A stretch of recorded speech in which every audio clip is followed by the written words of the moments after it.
안녕하십니까, 석소장입니다. 저번에 영상을 처음 찍었는데 이게 얼굴 보고 강의로 하는 영상이 아니다 보니까 약간 애매한 감이 조금 있더라고요. 그래서 오늘은 조금 천천히 말을 해볼까 해요. 우선 오늘부터 시작을 할 거는 서울대학교부터 원래 시작을 하려고 했는데, 서울대학교부터 시작을 하면은 이제 입시철 될 때쯤에 아래쪽 네임밸류를 가진 대학교들을 소개할 것 같아서 이제 생각을 조금 해보다가 서울여자대학교부터 거꾸로 시작을 하기로 했어요. 그래서 앞으로 이제 쭉쭉쭉 설명을 해나갈 건데, 인재상 콘텐츠에서 여러분이 궁금증을 해결할 수 있는 질문들이 어떤 것들이 있냐면, 첫 번째로 이 대학은 어떤 인재를 뽑을까? 뭐 당연한 얘기겠죠. 그런데 보통 유튜브 콘텐츠를 보니까 이 인재상 분석 콘텐츠에 대해서 학교 거를 그냥 줄줄줄 읊는 선생님들이 되게 많으시더라고요. 그런데 석소장은 그렇게 하기보다는 우선 제가 직접 뇌피셜로 한번 해석을 다 한 걸로 여러분한테 말씀을 드릴 거니까 한번 쭉 들어보시면 도움이 굉장히 되실 겁니다. 그 다음에 이제 두 번째로 학교의 교육 이념과 이 대학교가 갖고 있는 특성이 인재 선발에 어떤 영향을 미칠지를 한번 이야기를 해드릴 거예요. 예를 들어서 뭐 재정 지원 사업이나 이런 것들을 굉장히 많이 지원을 받는데 생각보다 좋은 인풋이 안 오는 학교들, 이런 학교들은 어떤 식으로 자기소개서를 작성을 해야 되는가 등을 다 이야기를 드릴 겁니다. 그래서 오늘 이제 시작해볼 학교는 서울여자대학교예요. 그래서 이렇게 블로그 보면은 기본적으로 자료는 다 있으니까 영상 들으시면서 한번 읽어보시는 것도 추천을 드립니다. 자, 그럼 바로 시작을 해보도록 할게요. 우선 서울여자대학교 같은 경우는 서울특별시 노원구 공릉동에 위치한 4년제 사립여자대학교입니다. 이름으로 보면 알 수 있다시피 여자대학교인데, 이제 간혹 서울이란 글자가 붙어있는 것 때문에 서울대학교에서 여자대학교만 부설로 설립한 게 아니냐. 물론 서울 사는 학생들은 이런 학생들이 없는데 지방 사는 학생들 중에는 이런 거를 묻는 학생들이 굉장히 많아요. 그리고 이제 뭐 서울시립대학교처럼 서울시에서 설립한 여자대학교가 아닌지 궁금해하는 학생들이 좀 있는데, 서울이라는 글자가 들어간 대학교는 물론 서울시와도 공식적으로는 아무 관계가 없습니다. 그냥 이쪽 재단 측에서 서울여자대학교라고 이름을 지은 거예요. 아무런 상관없이. 서울여대 같은 경우는 기독교 일파인 개신교의 미션스쿨이에요. 이 미션스쿨이라는 게 쉽게 말하면 종교학교인데, 어떤 특정 종교 재단에서 학교 들어갈 건물이나 뭐 부지 같은 거에 대한 지원을 다 해서 우리 학교는 이런 종교에 들어올 학생들을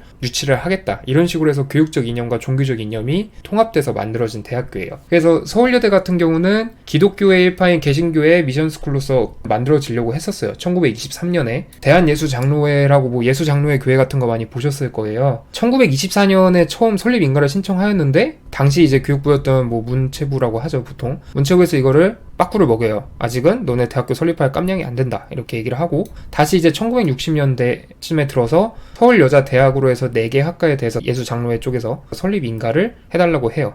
그래서 이제 1960년대 이게 설립 인가가 나가지고 서울여자대학이 만들어지고, 79년에 대학원이 설치되고, 뭐 88년에 지금의 서울여자대학교 4년제 여자종합대학으로 개편이 거쳐서 딱 완성이 됩니다. 그 서울여자대학교 같은 경우는 학교의 슬로건이 조금 특이합니다. 다른 대학교 같은 경우는 뭐 경희대 같은 경우는 중국인들도 되게 많이 받아들이고 문화세계 창조로 해서 우선은 학교 측에서 졸업자 수를 많이 늘려가지고 경희대의 인력을 좀 늘리겠다, 인해 전술을 쓰겠다, 이런 느낌이라면, 서울여대 같은 경우는 어떻게 하냐면은 잘 가르치는 대학으로서 지원자의 학업 역량뿐만 아니라 인성 역량을 위해서도 굉장히 투자를 많이 하고 있는 학교예요. 그래서 서울여대 측에서 운영하고 있는 전형 한 번쯤 여학생들은 들어보셨을 거예요. 바롬 인재 전형이나 플러스 인재 전형에 대해서 들어봤을 텐데, 그 바롬은 사실 서울여대 초대학장인 고환경 박사의 호예요, 호. 뭐 중국 버전으로 별명이라고 하는데, 바르다의 순수 우리말로써 바롬 인재 전형 역시 인성이 곧바른 학생을 선발하겠다는 전형적 의미를 내포하고 있다는 거예요. 그래서 그런지는 몰라도 서울여자대학교에서 학종으로 합격하는 학생들을 보면은 조금 등급대가 다양해요. 2등급부터 5등급까지 걸쳐져 있는데, 이 스펙트럼이 많은 이유를 조금 뜯어보니까 학생들을 학업 역량 갖고만 평가한다기보다는 약간 인성적인 부분의 면에서도 되게 평가를 엄격하게 하고 있다는 점을 좀 알 수가 있었어요. 그래서 이거는 이따 조금 이야기를 자세히 드릴 거고, 인성이 곧바른 학생들을 가르치기 위해서 서울여자대학교에서 시행하고 있는 프로그램 중에 하나가 바로 이 바롬 인성교육이에요.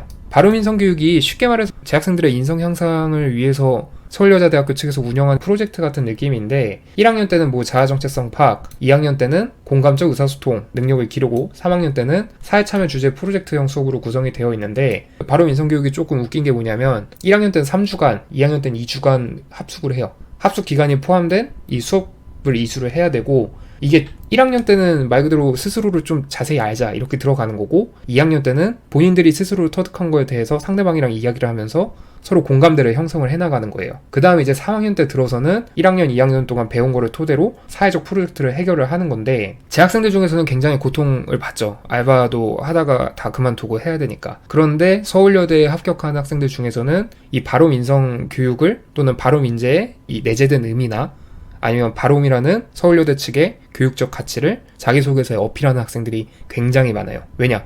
아니 뭐 재학생들이 고통받는 거야 고통받는 거고 수험생들이 쓸 수 있는 건 다 써서 합격을 하는 게 장땡이니까.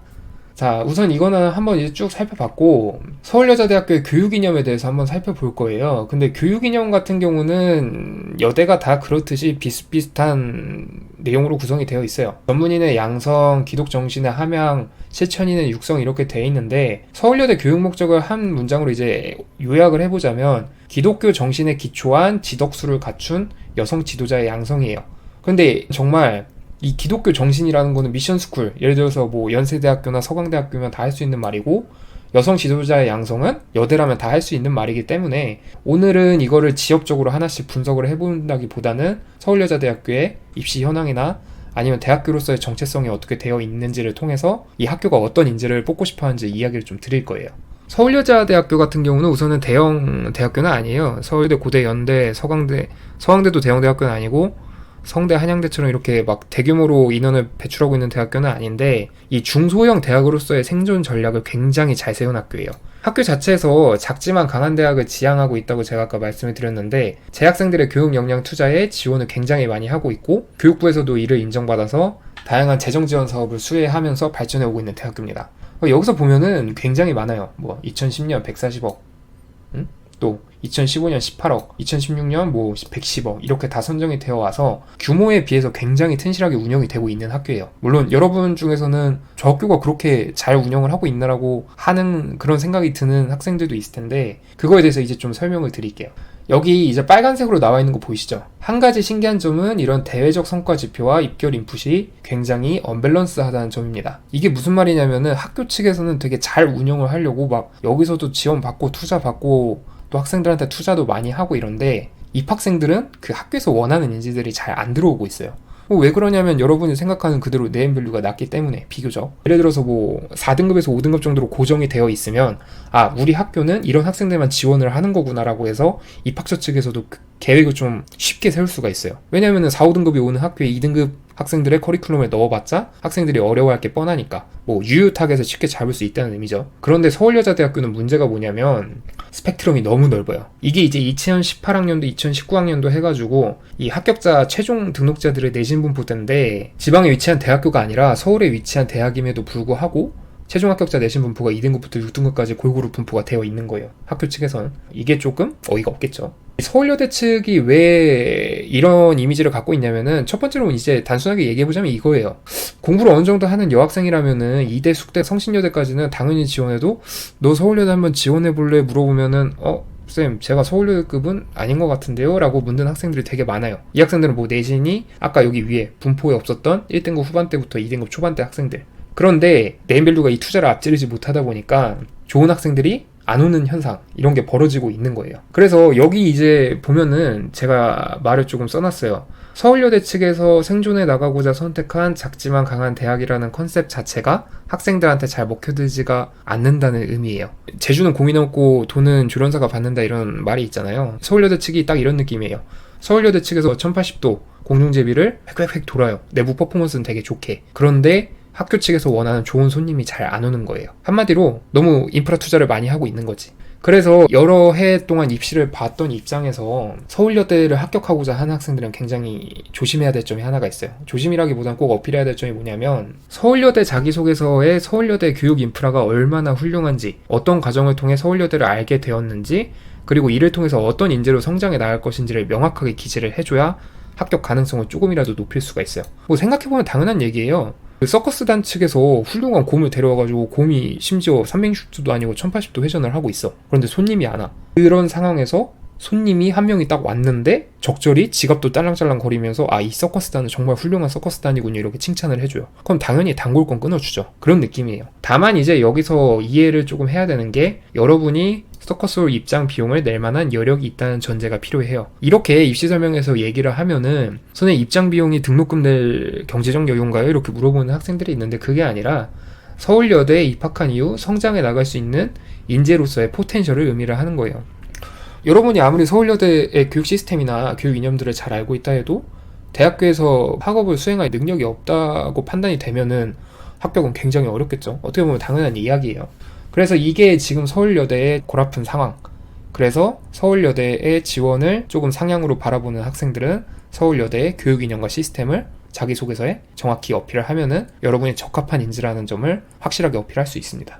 자, 그 다음 걸로 이제 넘어가 볼게요. 인재상 같은 경우는 간단해요. 다른 대학교랑 이제 마찬가지인데 사회적 가치를 선도하는 플러스형 인재 양성이라는 교육 목적을 위해서 감성적 인지력을 갖춘 전문 인재, 개방적 태도와 수평적 협력을 실천하는 인재, 공동체 정신의 사회적 확장을 선도하는 인재로 이제 세 가지로 구분이 되는데 여기서 보면 창조적 문제 개발 및 해결 역량, 글로벌 시민 역량, 감성적 인지 역량, 디지털 문해 역량 이렇게 네 가지가 있어요. 그런데 이 네 가지 역량이 다른 대학교의 인재상 역량과 크게 다른 것도 아니고 여기서 이제 그나마 좀 주목해 볼 만한 요소가 뭐냐면은 이 감성적 인지 역량이에요. 감성적 인지 역량이라는 표현이 약간 좀 어색한 표현이다 보니까 학생들 중에서 뭐냐면은 선생님 이게 요즘 유행하는 성인지 감수성 모식인가요? 이렇게 이야기하는 학생들이 있어요. 서울여대니까 아무래도 좀 페미니즘 이렇게 언급해야 되나요? 이렇게 묻는 학생들이 있는데 그런 거는 전혀 아니고 아까 말씀드렸던 발음 인성 교육을 생각을 해보면 쉬워요.